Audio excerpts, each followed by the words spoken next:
Hi, everyone. Hi. How are you doing? Awesome. It's good to hear. I love to be here. It's like sanctuary for me. It's like being in a safe place. And even though the word sanctuary is thrown around these days, I feel it's like one of those special places where you can go, be with people who care for you, and be protected.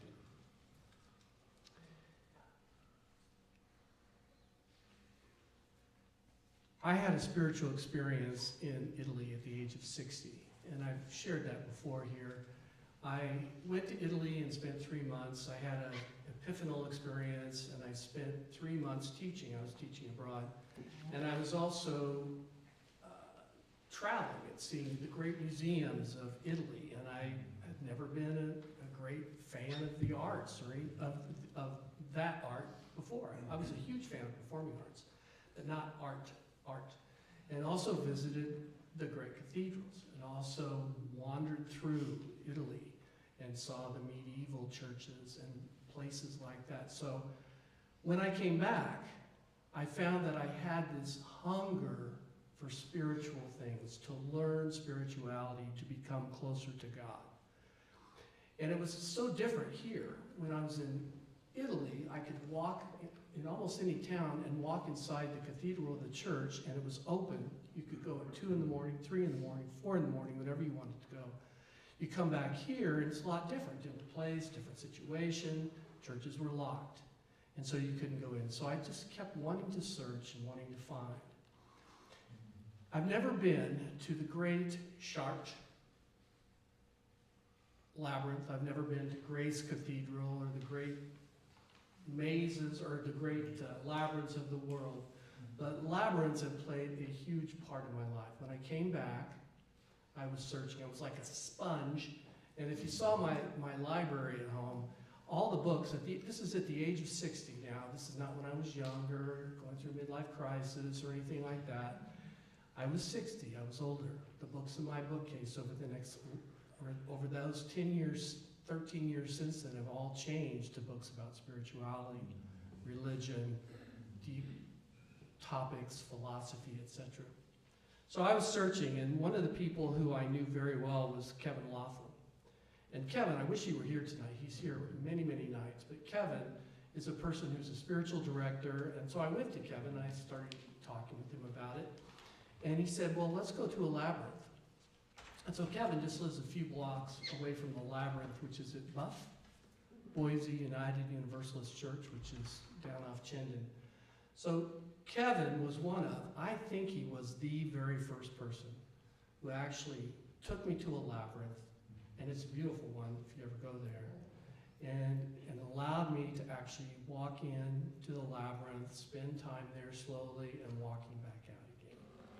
Because before I went to Italy, I was searching for something that could help me with anxiety, which could help me with these worries that I had in the world. And so I was looking, and so labyrinth, going through the labyrinth, spending quiet, meditative time, moving in and moving out, was very important to me. So Kevin, the second thing he did was he hooked me up with the Nazareth Retreat Center here in town. It's a Catholic retreat center. It's now closed because it's used for different purposes by the Catholic Church, but it used to be open. And you could go there and you could have meetings and various things. You could worship there on a regular basis. And so Kevin said, why don't you become a dishwasher with me? And so it was once a month, at least once a month, sometimes once a week, I would go in and be a dishwasher for their events there. And so that was a very humble task. It reminded me of Brother Lawrence, who was a dishwasher and cook back in the days, one of the great mystics. And what it allowed me to do, though, was to get to know the people who ran the place, and they would let me come on a regular basis for free for a daily retreat. So I would go for a daily retreat once a month right there, and they have obviously a chapel, and they have places where you can go and sit outside, and they had a place where you could go practice the rosary, which I didn't know the rosary at the time. But they also had a labyrinth. And so once a month, at least once a month, I would go and spend a day there in retreat and write in my book and be peaceful and think about the world and think about God and think about my relationship, and I would walk that labyrinth. And so I would take the time to go through and drop everything. My purpose was always to let go of everything before I entered that labyrinth, and as I walked my way through the worries I had in the world, the things which were on my mind, the things which were insolvable for me, I would try to let them go, and I'd go deeper and deeper and deeper into the labyrinth until I got to the center. And as Barbara Brown Taylor said in the readings for tonight, a labyrinth is a way into the center. It's a way where we get understanding and depth that we might not be able to get just by walking through life. But what Barbara Brown Taylor didn't say in that little quote, which I'm sure she's talked about plenty, is that the labyrinth then is a way out. It's a way out. A labyrinth is, I think it's a subset of mazes because it's unicursive. There's only one way in, and it's winding and it's back and forth, and you can go in and then you're out on the outside, but it's unicursive. You can only go one way in and you can come out one way at the same time. And so I developed a deep appreciation, love, and gratefulness for labyrinths. So somewhere along the way, I discovered Lauren Artris. And Lauren Artris is the person who developed the labyrinth at Grace Cathedral in San Francisco. And she's widely acknowledged as, if not the person, not one of the persons, the person who has caused a revival of labyrinths and following labyrinths in the country. And I think probably around the world. I gotta look and see how much time I have. Around the world. And her story is that she somehow discovered labyrinths. It's told in this story, Walking a Sacred Path, Rediscovering the Labyrinth as a Spiritual Tool. And she said, I've got to go to Charlotte. And so she went to Charlotte with a friend, and they walked. There were 256 chairs. As Irene was talking last week, she took all the chairs out. There was nobody there to say you can do it. They just did it. And so then they walked the labyrinth, and then, of course, they put the chairs back. And then the next day, they went to a person who was an expert on the labyrinth I think it was across the channel or something like that, and talked with him, who was an expert, and said, can labyrinths be used as spiritual tools? And he said, yes, a labyrinth can be used as a spiritual tool. So she came back to Grace Cathedral. They raised money. They developed, they created this canvas labyrinth, which they put in their church. And in 1995, they opened it up to the public for the first time.